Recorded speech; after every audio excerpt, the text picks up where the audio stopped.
So I posted this the other day. I did a poll of my Facebook followers a while back asking if they had cheated, and if so, why. 36% of men and 33% of women said yes, they had cheated. Men overall pointed to a lack of sex in their marriage, and, quote, I was stupid was mentioned more than a few times as a reason for cheating. Women, they typically wrote paragraphs that can be summarized as, my husband was a royal dick and deserved it.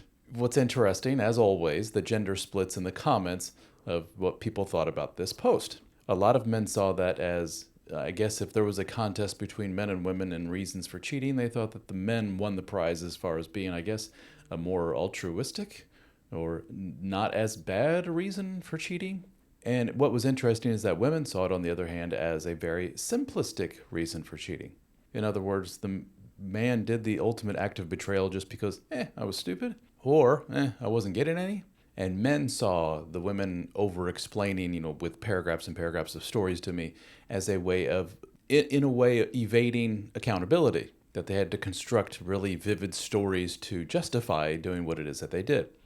And the justification was all put on the shoulders of their partner, their spouse. But let's be honest, a lot of the guys that responded to this responded in a way that also put on the shoulders of their spouse by saying, I wasn't getting enough. So guys, the point is, the end result for both groups is the same. They got busy and rubbed their dirty bits with somebody outside of the marriage.